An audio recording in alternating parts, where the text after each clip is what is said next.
Yes, Jaya, good evening. How are you?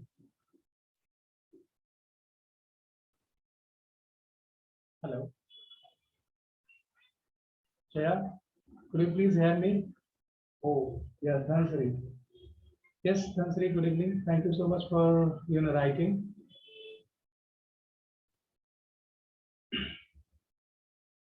Yes, we are waiting for other people also to join so that we can start our today's lecture. So just I think people are trying to join. Yes, yes, Jaya. Thank you so much. Good evening to everyone. Yes, all fine, Jaya. Thank you so much. What about you? Everything is fine. Everything is fine from my side. I'm very much happy and okay and safe at my home. No problem. That's good. Fantastic. Really very good. You are very happy. Okay. Tansvi, how are you, ma'am? Are you able to hear me? If you are able to hear me, please reply. Yes, sir. Yes, how are you, Tansri? I'm fine, sir. That's good. That's good. Okay, so earlier you all people were having some problem of I think earphone problem or some sound problem you people were having, correct? So now I think it is sorted out completely. You have understood how to join on YouTube, on this Zoom meetings, correct? We are still waiting for the other students to join us. I don't know where others are, right now.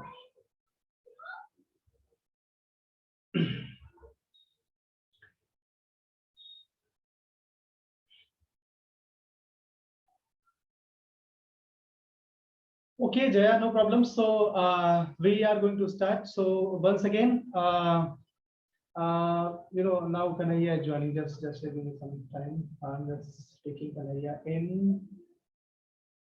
Yes, now Kanaya is also the part of our lecture. Okay, so good evening to everyone, and I once again welcome to all of you to my YouTube channel, Prayagraj English Language Academy.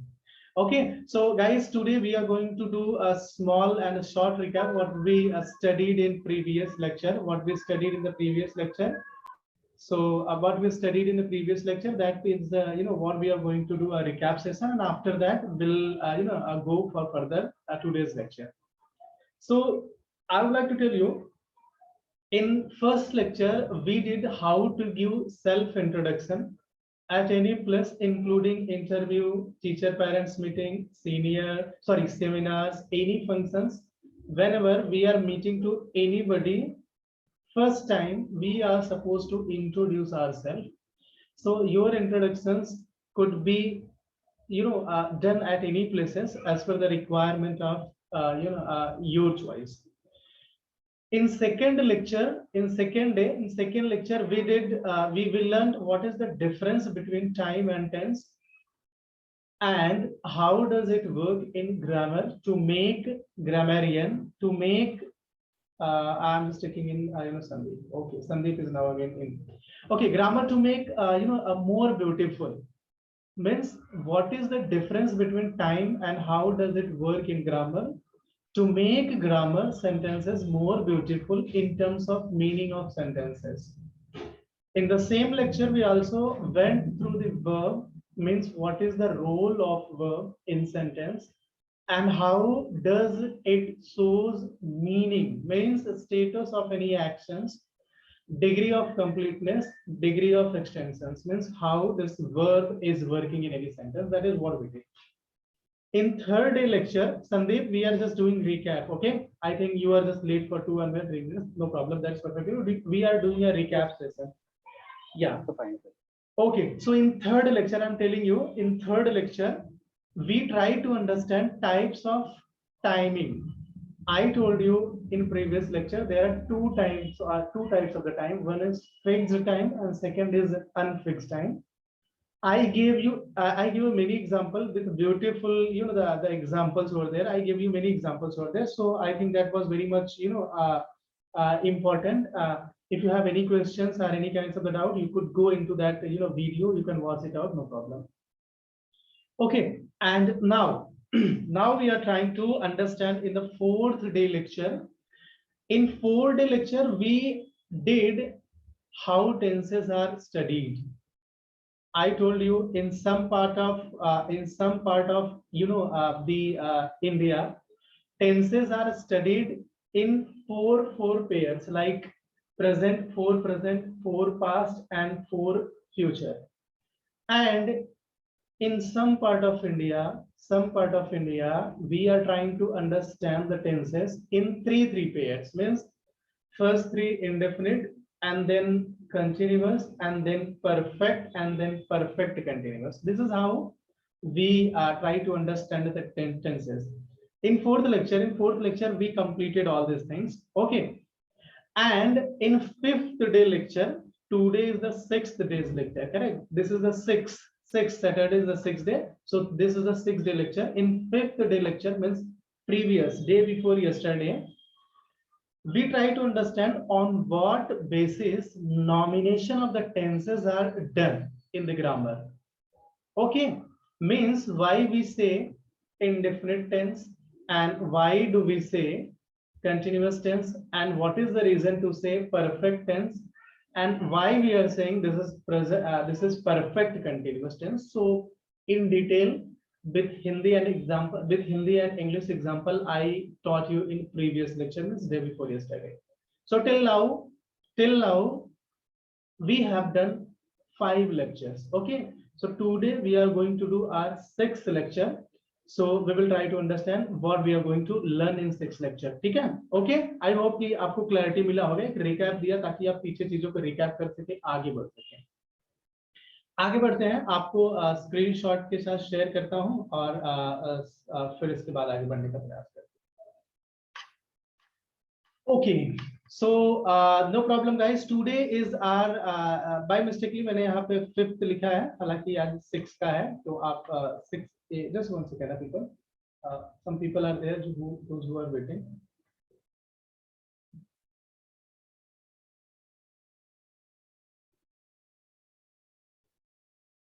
Just let me check who all are waiting here.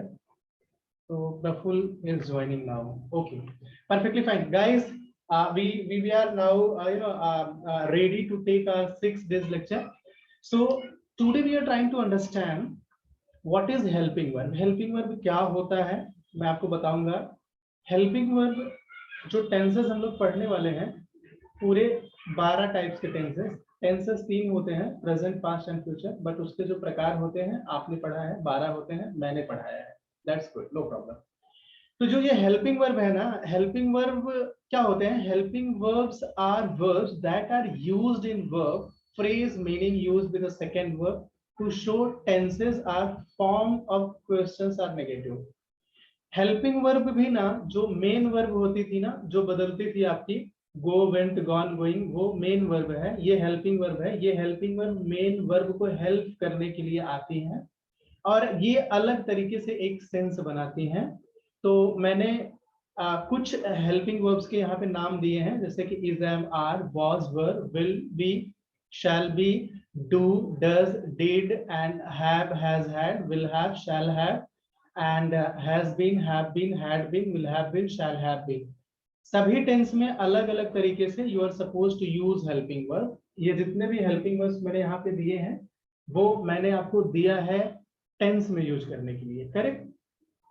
इतने verbs यहाँ पे जो दिए हैं, helping verbs दिए हैं, इसी को आप पूरे टेंसों में यूज करते हो। मतलब सिंपल में इज, एम, आर यूज करोगे, एंड सिंपल पास्ट में आप वाज, वर यूज करोगे, एंड सिंपल फ्यूचर में विल बी और शैल बी का यूज करेंगे, एंड प्रेजेंट इंडेफिनिट में डू या डज का यूज करेंगे, एंड पास्ट इंडेफिनिट में डिड का यूज करेंगे, एंड फ्यूचर पास्ट इंडेफिनिट में एंड फ्यूचर इंडेफिनिट में आप सिर्फ विल और शैल का यूज करेंगे।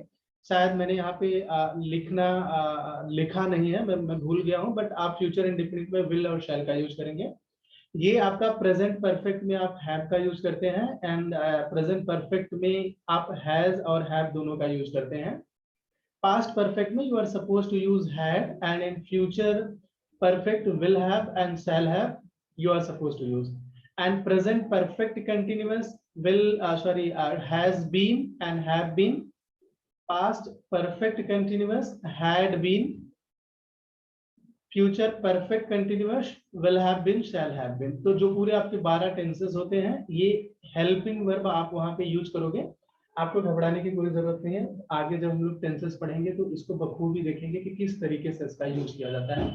अभी सिर्फ मैं आपको इससे परिचय करा रहा हूँ, मैं कुछ पढ़ा नहीं रहा हूँ, फिर से मैं आपको रिवीजन करवा रहा हूँ। तीसरा जो हम पढ़ने वाले हैं वो है स्टेप्स। क्या वचन क्या होता है, means how many types are numbers there in the grammar. Grammar में कितने प्रकार के नंबर्स हैं, you are suppose to know. आपको बहुत जरूरी है जानना कि नंबर कितने होते हैं ग्रामर में। If you are unable to know the numbers तो जाहिर सी बात है कि आप हेल्पिंग वर्ब का सिलेक्शन सही से नहीं कर पाओगे माय डियर ऑल।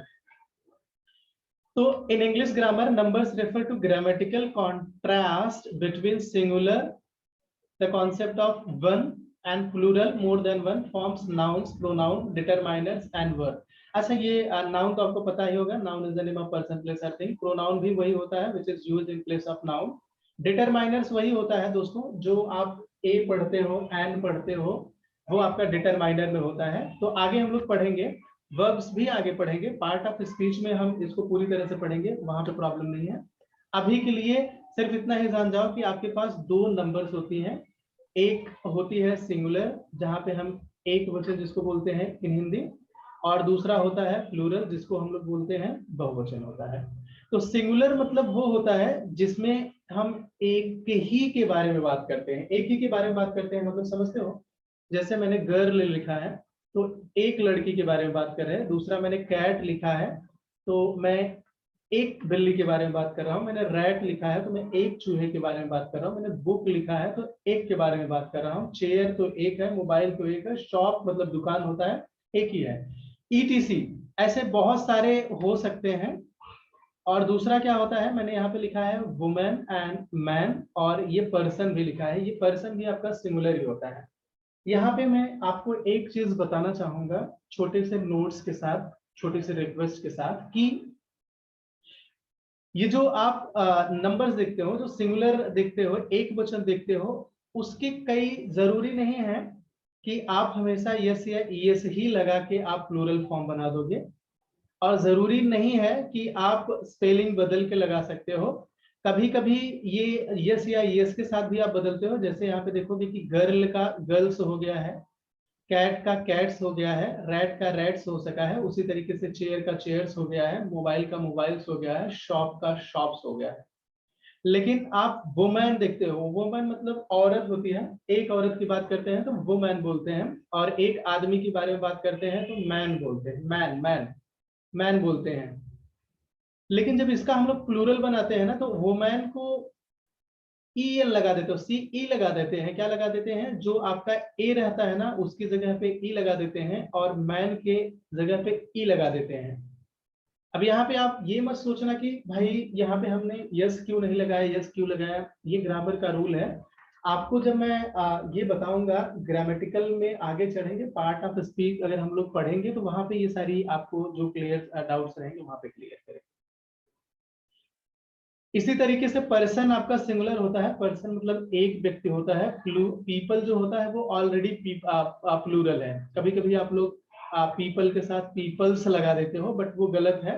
हाँ, पीपल के साथ पीपल्स लगता भी है लेकिन उसका रूल्स अलग है। आगे जब पढ़ेंगे तो मैं बताऊंगा। अच्छा, मैं अभी आपको बोल रहा हूँ आगे पढ़ेंगे तो बताऊंगा, आगे पढ़ेंगे तो बताऊंगा। टेंशन मत लीजिएगा, मुझे सारी चीजें याद है। मुझे कब कहाँ कौन सा सिचुएशन में बताना है मैं सारी चीज आपको बताऊंगा। आप मेरे ऊपर सिर्फ ट्रस्ट कीजिएगा, मैं सारी चीजें आपको बताऊंगा, आप टेंशन मत लीजिएगा, ठीक है। As of now I am keeping all this thing in my parking lot. अभी मैं इसको पार्किंग लॉट में रख रहा हूँ, and as and when the requirement at the time will arise, definitely I'll get it out from my parking lot and before I'll present it before you all people। आपके सामने प्रस्तुत करूंगा, sir ये मैंने वहां पे रखा था, आपके लिए प्रेजेंट करने के लिए लाया। ठीक है, आगे बढ़ते हैं।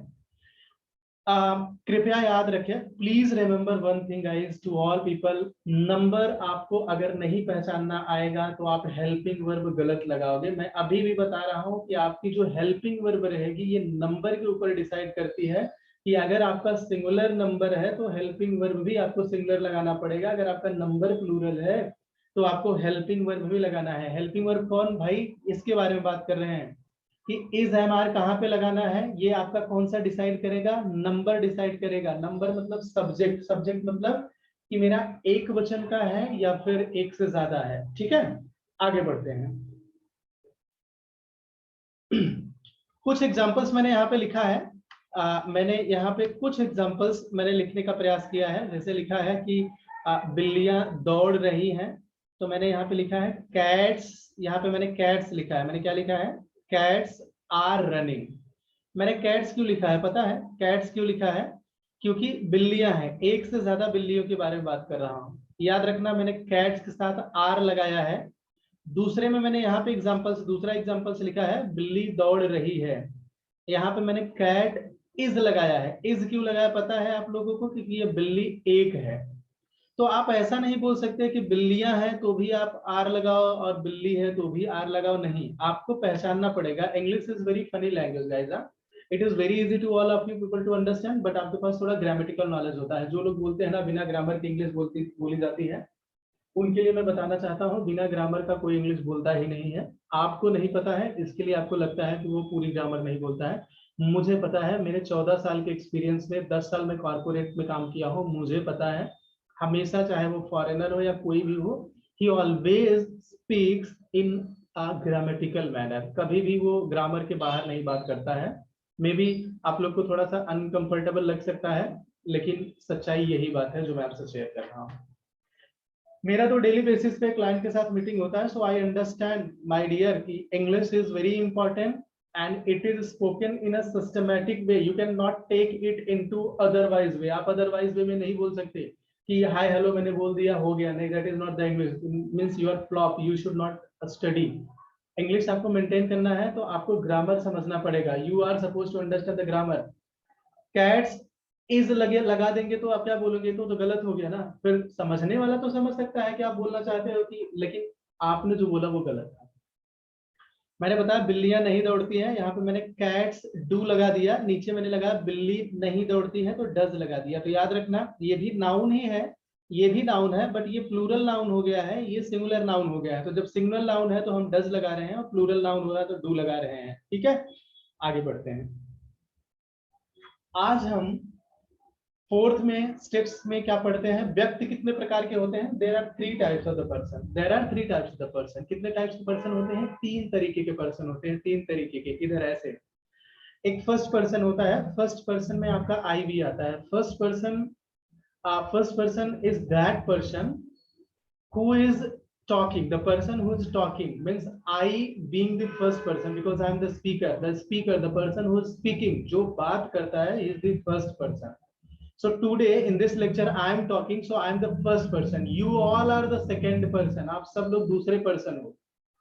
दूसरे में आपका you आता है, फर्स्ट पर्सन में I और V आता है। I V आपका फर्स्ट पर्सन में आता है। सेकंड पर्सन में यू आता है, यू आपका सिंगुलर भी होता है, प्लूरल भी होता है। मैंने यहाँ पे एग्जांपल के साथ बताने का प्रयास किया है, क्योंकि आगे आप पढ़ोगे कि यू आपका सिंगुलर में भी होता है और प्लूरल में भी होता है।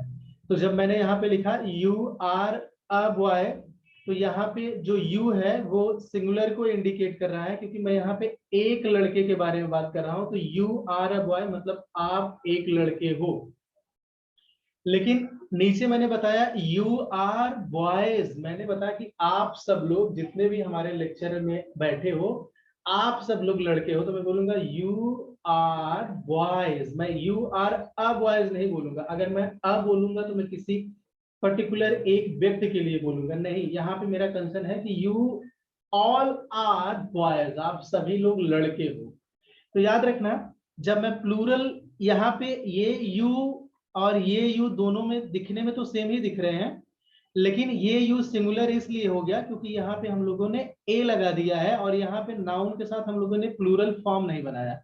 यहाँ पे हम लोगों ने ये ए जो है ए रिमूव कर दिया और इसको प्लूरल फॉर्म बना दिया। तो ये क्या हो गया आपका दूसरा नाउन हो गया, सॉरी दूसरा नाउन नहीं, ये आपका प्लूरल हो गया। ठीक है, आगे बढ़ते हैं कुछ नए एग्जांपल के साथ। मैंने यहाँ पे दिखा है you are a good teacher, आप एक अच्छे टीचर हो। ठीक है, आप एक अच्छे टीचर हो, ठीक है। ए आपका इंडिकेट कर रहा है कि जो यू है सर वो सिंगुलर में है। नीचे एग्जांपल से लगाया है you are teachers, you are teachers. मैं किसी कॉलेज में गया, कोई एक कॉलेज है हमारा, मैं उस कॉलेज में गया, मैं बोला यार यू आर टीचर्स, आप लोग टीचर्स हो।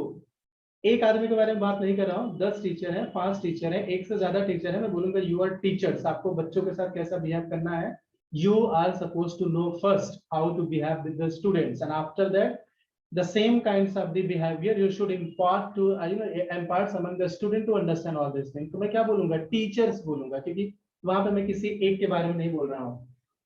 आप हमारे लिए टीचर बोल सकते हो कि sir you are a good teacher, क्योंकि मैं अकेला हूँ, हमारे साथ इधर भी एक टीचर बैठा है, इधर भी एक टीचर बैठा है। आप बोलोगे यू आर टीचर्स, आप बोलोगे you are teachers, you are a teacher नहीं, यू आर टीचर्स। ओके, आगे बढ़ते हैं फिर नए कुछ अंडरस्टैंडिंग के साथ। ओके, मैंने यहाँ पे लगाया थर्ड पर्सन। थर्ड पर्सन में क्या होता है, थर्ड पर्सन में आपका आता है he she it this that, he she it this that name they these those, ये क्या आता है आपका, थर्ड पर्सन में आता है।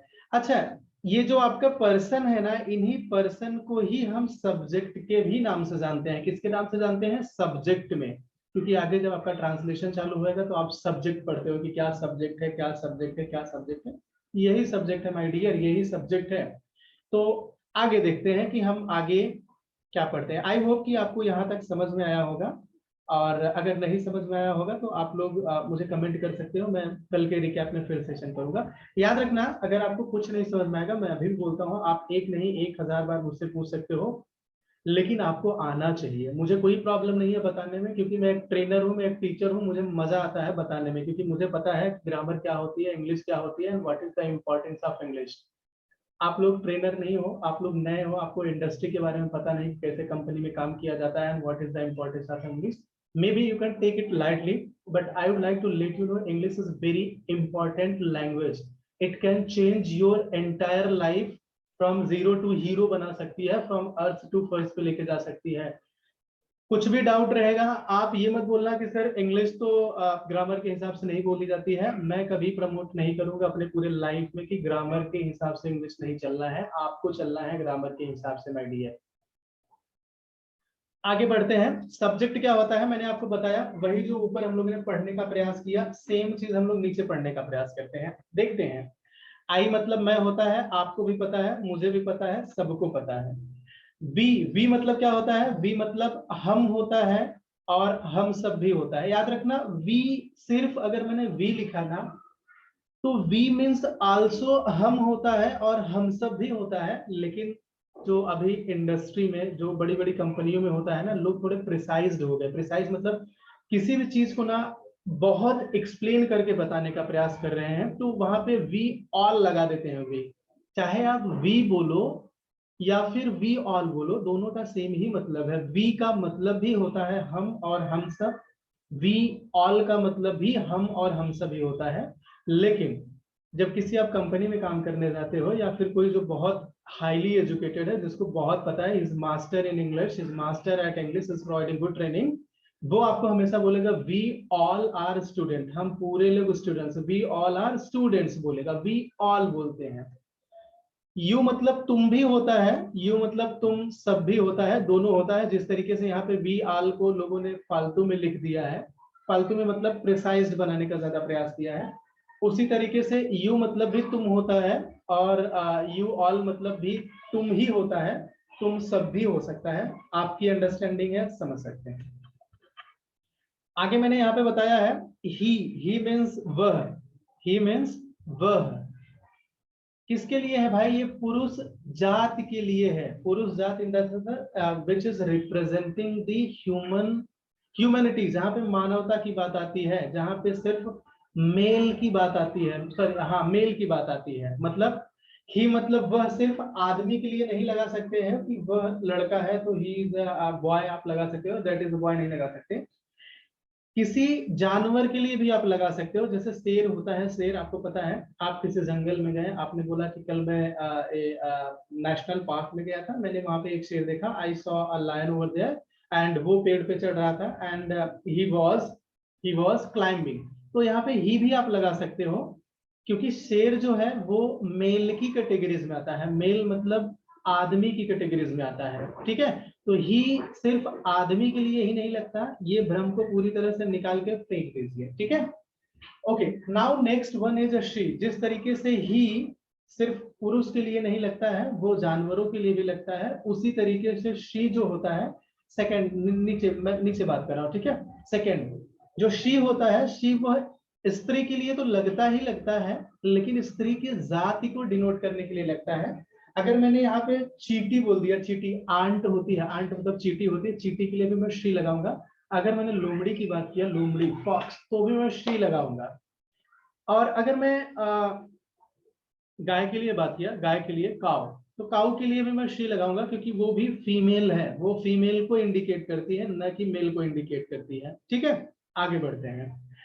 इट एक बहुत बड़ा कॉन्सेप्ट है माय डियर फ्रेंड, थोड़ा सा समझाने का प्रयास करता हूं, बाकी जब डिफरेंट आपको इट का यूज पढ़ाऊंगा तो पूरा आपको बताऊंगा कि इट का क्या यूज होता है। बस यहाँ पे इतना ही समझ लो कि इट जो होता है वो निर्जीव चीजें, the things which are non living, जो नॉन लिविंग चीजें हैं उनके लिए यूज किया जाता है, या चीजें जो बहुत छोटी हैं उनके लिए भी यूज किया जाता है। या फिर आप समझ ले सकते हो ये जीवित के लिए भी, लिविंग के लिए भी लगता है। जैसे चींटी हुई, तो चींटी के लिए भी आप इट लगा सकते हो। आपने बोला कि दिस इज आंट, यह आंट है, and it has it has power to fly in the sky, इसके पास ताकत है, तो इट मैं लगा सकता हूँ चींटी के लिए। चींटी जीवित है, उसमें जान है, ऐसा नहीं है कि वो बेजान चीज है, नहीं, वहां पे जान है, फिर भी हम लोग इट का लगा रहे हैं। तो इट एक बड़े स्केल पे यूज किया जाता है, जब मैं आगे पढ़ूंगा तो उसको बताऊंगा, ठीक है। आगे बढ़ते हैं। दिस का यूज करते हैं। दिस मतलब याद रखना, दिस मतलब यह होता है, दिस मतलब यह, जो नजदीक की चीजें होती हैं उनके लिए हम लोग दिस का यूज करते हैं। कुछ कुछ ट्रेनर, कुछ कुछ टीचर्स आपको बताएंगे कि जो चीजें हम लोग टच कर सकते हैं ना, टच कर सकते हैं, जैसे कि मेरे हाथ में अगर मोबाइल रहती तो मैं टच करता कि दिस इज मोबाइल, ऐसा नहीं है। आप दिखाने के लिए कर सकते हैं कि ये मोबाइल है, तो आप बता सकते हैं दिस इज मोबाइल। सिंगुलर में होता है, याद रखना, दिस इज मोबाइल्स नहीं लगा सकते, दिस इज अ मोबाइल, यह एक मोबाइल है। And this is a house, यह एक घर है, लगा सकते हैं। दिस इज अ शॉप है, यह एक दुकान है, आप लगा सकते हैं। यहाँ पे दिस इज शॉप्स नहीं लगा सकते, क्योंकि ये सिंगुलर के इंडिकेट करता है, और जो नजदीक चीजें हैं ना उसके लिए इंडिकेट करता है, ठीक है। आगे आगे हम लोग बात करते हैं दैट। जो दैट होता है ना, ये दूर की ओर इशारा करने के लिए किया जाता है। सिंगुलर के लिए करते हैं, मान लो मैंने बताया कि वह मोबाइल है, तो मैं बोलूंगा that is a mobile, that is a लगाऊंगा, क्योंकि सिंगुलर रहेगी माय डियर, तो हमेशा आपको अ लगाना है, तो मैं क्या लगाऊंगा, दैट इज अ मोबाइल। बोलना नहीं, लोग इंग्लिश बोलना चालू कर देते हैं तो इसको भूल जाते हैं, भूलना नहीं है। जो मैं पढ़ा रहा हूँ काफी मेहनत के साथ और रिसर्च एनालिसिस करने के बाद पढ़ा रहा हूँ, तो आपको भूलना नहीं है, ठीक है। वीडियोस आपके पास रहेगा, कुछ वीडियो मैं अपलोड नहीं कर पाया हूँ, मैं अपलोड कर दूंगा, थोड़ा सा मैं किसी चीज का वेट कर रहा हूँ, अपलोड कर दूंगा, ठीक है। आप वीडियो भी देख सकते हैं, यहाँ पे भी देख सकते हैं। Everything is available for your people. आपको just you have to stand with me and you have to learn English, you don't have to leave, you don't have to run away कि my god English is very tough language, I cannot leave, no, English is easy language, you can learn it out। आगे पढ़ते हैं, नए कुछ चीजों के साथ आगे पढ़ने का प्रयास करते हैं। दैट जो होता है, नेम होता है, नेम आपको पता होगा, नेम तो किसी का भी हो सकता है भाई, किसी का भी नाम हो सकता है ना, आपका नाम हो सकता है, हमारा भी नाम हो सकता है, मोहन का नाम हो सकता है, अजय का नाम हो सकता है, राम, रमेश, अरविंद, अजय, आनंद, राजेश, धनश्री, कन्हैयालाल, संदीप, दर्शन, एनी बडी यार, किसी का भी नाम हो सकता है। नाम आपका लाखों करोड़ों में हो सकता है, तो नाम का तो आप ये नहीं बोल सकते ना कि नाम किसका है, नाम तो दुनिया में हजारों करोड़ों करोड़ों है, बराबर। तो ये नेम होता है, और यही इंग्लिश में ज्यादा से ज्यादा सब्जेक्ट का प्ले करता है। आप बोलते हो राम खेल रहा है, तो राम इज प्लेइंग। आपने बोला कि महेश मेरे साथ नहीं आ रहा है, Mahesh is not coming with me. Ramesh exam देने जा रहा है, Ramesh is going to appear for examinations. मैं बाजार जा रहा हूँ, यहाँ पे तो मैं आपका प्रोनाउन हो गया, तो मैं प्रोनाउन की तो बात नहीं करता हूँ। आगे दे जो होता है, दे का मतलब होता है वे। दे का क्या मतलब होता है? दे मतलब वे मतलब एक से ज्यादा की बात कर रहा हूं। दे मतलब वे, एक से ज्यादा के बारे में बात कर रहा हूं। जब मैं इशारा नहीं करता हूं, मैं ऐसा दिखाता ना हूं कि वे ऐसा नहीं लगाता, इशारा नहीं करता हूं, मैं कहीं पे इशारा नहीं करता हूं। ये किसी ह्यूमन के लिए भी हो सकता है, मतलब ये मानव के लिए भी हो सकता है, और ये नॉन लिविंग थिंग्स मतलब जो जिसमें जान नहीं है वो चीजों के लिए भी हो सकता है। मैं बता सकता हूँ यहाँ पे नॉन लिविंग लिविंग दोनों को इंक्लूड किया जाता है। यहाँ पे हम सिग्नल नहीं देके किसी को बोलते हैं कि दे आर मैन। मैं बोलता हूँ हाँ यार मैं बोलूंगा दे आर मेन, वे आदमी है, they are men. They are students, they are students, they are trainers, they are trainers मैं बोल सकता हूँ। मैं इशारा नहीं करूंगा, दे आर मैं बोल दूंगा, दे आर बिना इशारा किए हुए मैं दे लगा सकता हूँ। आगे है यहाँ पे दीज। दीज है, दीज मतलब होता है ये सब या फिर ये। याद रखना ये दिस का अपोजिट है। जैसे दिस में आप सिंगुलर के लिए यूज करते हो, एक के लिए, दिस इज अ मोबाइल। एक मोबाइल है तो लगाओगे दिस इज अ मोबाइल। एक से ज्यादा मोबाइल है, एक से ज्यादा दो हो सकती है, करोड़ों भी हो सकती है, लाखों भी हो सकती है, इनफिनाइट हो सकती है, कोई प्रॉब्लम नहीं है। तो आप क्या लगाओगे कि दीज आर मोबाइल्स। क्या लगाओगे? These are mobiles. मतलब दिस जो रहेगा, दिस आप एक मोबाइल के लिए लगाओगे कि दिस इज मोबाइल। नजदीक के लिए लगाओगे, नजदीक के लिए लगाओगे दिस इज मोबाइल। और दूर के लिए, सॉरी, और नजदीक के लिए आप एक से ज्यादा रहेगा तो आप क्या लगाओगे? दीज लगाओगे। क्या लगाओगे? These. You are suppose to use these if you are talking, if you are giving any signal which is nearby to your location, so you are supposed to use these.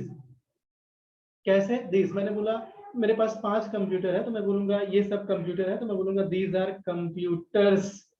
Computer नहीं, computers, yes या yes, क्योंकि plural की बात हो रही है, these plural के लिए लगता है।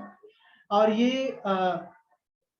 ये लिविंग और नॉन लिविंग दोनों के लिए यूज किया जाता है। दिस लिविंग नॉन लिविंग दोनों के लिए होता है। दिस भी लिविंग, और जो दिस मैंने पढ़ा है ना, यहाँ पे मैंने लिखा नहीं है, ये भी लिविंग और नॉन लिविंग के लिए यूज होता है। आप बता सकते हैं कि this is my brother.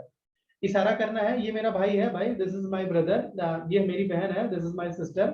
C is my sister तो मैं तब लगाता हूँ जब मेरी बहन यहाँ पे नहीं रहती, तो सी इज माय सिस्टर या तो मैं लगाता। लेकिन नजदीक में मेरी बहन है तो मैं बोलूंगा सी इज माय सिस्टर। ये मेरा भाई है तो दिस इज माय ब्रदर मैं लगाऊंगा। मेरे पास 3 भाई हैं, मैं सबसे छोटा हूँ, मेरे 2 भाई खड़े हैं तो मैं बोलूंगा these are my brothers, these are my brothers, these are my brothers. मेरी 2 बहनें हैं, मैं बोलूंगा these are my sisters. Sisters एक से ज्यादा है क्योंकि दीज मैं लगा कब रहा हूँ? नजदीक के लिए लगा रहा हूं। तो मेरा जो बताने का एक तरीका है वो ये है कि जो दिस है वो सिंगुलर के लिए लगाते हो, और जो दीज है वो प्लूरल के लिए लगाते हो। दिस में आप सजीव और निर्जीव दोनों के लिए लगाते हो, उसी तरीके से दीज में भी आप सजीव और निर्जीव दोनों के लिए लगाते हो। ठीक है, अच्छा आगे बढ़ते हैं। दोष लगा हुआ है, याद रखना दोष तब होता है जब मैं किसी को इशारा करके बताने का प्रयास करूं कि दोज आर माई शॉप्स। वो मेरी दुकानें हैं भाई, वो मेरी दुकानें हैं। Those are my shops, those are my schools, वो हमारे स्कूल्स हैं। मेरे पास 3 स्कूल्स हैं, मैं ऑनर हूँ, I am owner of 3 schools. तो मैं बताऊंगा दोज आर माई स्कूल्स। दूर है, इशारा मैं कर रहा हूँ। दोज आर माई फ्रेंड्स, वो मेरे दोस्त हैं। And those are my brothers, वो मेरे भाई हैं। Those are my sisters, those are my uncles, हमारे 2 चाचा हैं तो मैं बोलूंगा दोज आर माई अंकल्स। ठीक है, एंड सिस्टर भी हो सकते हैं, ब्रदर भी हो सकते हैं। किसी को अगर इशारा करके आप दिखाने का प्रयास करते हैं तो बेशक आप दोज का यूज कर सकते हो। ठीक है, सो आई होप कि यहाँ तक चीजें आपको काफी मतलब क्लैरिटी मिली होगी। अगर किसी को कुछ सर क्वेश्चन है तो यस प्लीज। सर दे का जो सेंटेंस है ना, एक बार रिकैप करें ना प्लीज। अच्छा दे का, ठीक है, नो प्रॉब्लम। दे, दे जो होता है ये लिविंग और नॉन लिविंग दोनों के लिए होता है। लिविंग मतलब जिसमें जान है उसके लिए भी, और जिसमें जान नहीं है, जिसको आप सजीव हिंदी में और इंग्लिश सजीव और निर्जीव बोलते हो। यहाँ पे इशारा नहीं करते। मैं ऐसे बैठा हूँ, मैं ऐसे बैठा हूँ, आप मुझे बोल रहे हो कि सर आपके जो भाई है ना यार, वो बड़े खतरनाक भाई हैं क्योंकि वो पढ़ने नहीं देते हैं मुझे स्कूल में। तो मैं बोलूंगा हाँ यार they are my brothers, they are my brothers, they are my brothers. मैं क्या बोलूंगा, दे आर माई ब्रदर्स मतलब हाँ मेरे भाई हैं। इशारा नहीं कर रहा हूँ कि वो मेरे भाई हैं, मैंने सिर्फ आपसे कॉन्वर्सेशन किया, आप हमारे पास आए, बोले सर आपके भाई हमें पढ़ने नहीं देते हैं, तो मैं बोलूंगा हाँ यार हमारे जो भाई है ना वो बड़े शरारती हैं, तो मैं बोलूंगा they are my brothers and they are very much, they are naughty, बहुत शरारती हैं, they are very much naughty, they are naughty. ठीक है, मैं इस तरीके से बताऊंगा। यहाँ पे इशारा नहीं कर सकते हैं, दे में इशारा नहीं कर सकते हैं कि वे मेरे भाई हैं, दे आर नहीं तो फिर दोज हो जाएगा। इशारा नहीं कर रहा हूँ, नॉर्मल मेरा कम्युनिकेशन चल रहा है, मैं दोज लगा सकता हूँ। ठीक है, आगे बढ़ते हैं। Okay, sir. Okay, no problem. Thank you so much. We have classified our English speaking teaching method into 4 parts. हम लोग अपने जो इंग्लिश हमें सीखना है सभी के लिए एप्लीकेबल है, 4 पार्ट में डिवाइड किया है। आपको इंग्लिश सिखाएंगे, ये मेरी रिस्पॉन्सिबिलिटी है, मेरी मोरल रिस्पॉन्सिबिलिटी है, जिम्मेदारी नहीं, मेरी नैतिक जिम्मेदारी है, क्योंकि मैंने आप लोगों से प्रॉमिस किया है। तो जो मेरी इंग्लिश है ना, I have divided my English into 4 parts. मेरे मेथड्स को मैंने 4 पार्ट्स में डिवाइड किया है। The first part is speaking English. आपको इंग्लिश बोलना कैसे है वो सिखाएंगे, कि किस तरीके से आपको बोलना है, कैसे आपको फ्लुएंसी आएगी, कैसे आप प्रैक्टिस कर सकते हैं। All this things we will be teaching here English speaking में। एंड दूसरा आपका है लर्निंग इंग्लिश। आप लर्निंग इंग्लिश कैसे सीखोगे, आपके पास बहुत सारे मेथड होंगे, आपके पास न्यूज़पेपर होगा, आपके पास मैगजीन होगा, आपके पास ग्रामर होगा, मैं होऊंगा, लोग होंगे। These are the learning English. Listening, जो मैं बोल रहा हूँ, by listening, by hearing my voice, the voice what I am speaking from my mouth, by hearing my voice, you can recite, you can understand, you can get some idea what I'm trying to make you understand। मैं क्या बोलने का प्रयास कर रहा हूँ, समझाने का प्रयास कर रहा हूँ, आप हमारी बातों को समझ सकते हो। Okay, and listening, listening in the sense आप क्या सुन के करते हो ना, आप रेडियो देखते हो ना, रेडियो पे गाना बज रहा है, इंग्लिश में भी गाने आते हैं, लगा दो यूट्यूब का कोई चैनल, इंग्लिश के गाने बता सकते हो, वहां से दे सकते हो। राइटिंग इंग्लिश में क्या होता है, the last one is about the writing English. Last one क्या है, राइटिंग इंग्लिश। राइटिंग इंग्लिश मतलब आप इंग्लिश को आपको लिखना पड़ेगा, थोड़ी बहुत आपको ग्रामर में जब बता दूंगा आगे के 10-20 लेक्चर के बाद, तो आप इंग्लिश लिखना चालू करना। मतलब you write down something, whatever you think in your mind, whatever thoughts are coming in your mind, try to write it down on the notebooks. आप नोटबुक्स पर लिखने का प्रयास करो, किसी भी एक टॉपिक पे ले लेना यार, जरूरी नहीं है कि वो टॉपिक आपका वैलिड हो या इनवैलिड हो। No, I don't want your topic is valid और valid, I want you to write down something whatever is in your mind. आपके दिमाग में जो है, try to write it down, ताकि आप अपनी भावनाओं को, अपने फीलिंग्स को, इमोशंस को लिखने का प्रयास करो, तो आपकी इंग्लिश बढ़िया हो जाएगी। तो मैंने आप बताने का प्रयास किया कि इंग्लिश जो है, जो इंग्लिश है वो 4 पार्ट में मैंने आपको डिवाइड करके बताने का प्रयास किया है। यही 4 पॉइंट्स आपके लिए काफी इंपॉर्टेंट रहेगा सीखने के लिए, तो आपको ये सीखना है। ठीक है, आगे मैं नहीं बढ़ूंगा, क्योंकि आगे कल के लेक्चर में बढ़ेंगे। आज के लेक्चर में फिर से हम लोगों ने एक बार रिकैप कर लेते हैं कि what we did within 60 seconds में, स्टेप्स में देख लेते हैं क्या हम लोगों ने पढ़ने का प्रयास किया। 5th डे के लेक्चर में हम लोगों ने हेल्पिंग वर्ब के बारे में देखा कि हेल्पिंग वर्ब किस तरीके से काम करेगी। टेंसेस में जो हम टेंसेस पढ़ेंगे, 3 प्रकार के जो हमारे 3 टेंसेस होते हैं, उनके 12 प्रकार होते हैं, उसमें हेल्पिंग वर्ब कैसे काम करेगा, that is what we covered here. फिर मैंने बताया कि वचन कितने होते हैं, आपके पास 2 नंबर होते हैं, सिंगुलर नंबर, प्लूरल नंबर। ये आपके काफी इंपॉर्टेंट है, क्योंकि ये डिसाइड करते हैं कि आपको हेल्पिंग वर्ब कौन सा लगाना है, ये डिसाइड करेंगे नंबर। इसी नंबर को हम लोग सब्जेक्ट भी कहते हैं, आगे मैंने दिखाने का प्रयास किया है। मैंने यहाँ पे काफी अच्छे तरीके से लिख दिया है कि नंबर्स आपको भूलना नहीं है, नहीं तो आप हेल्पिंग वर्ब गलत लगा दोगे।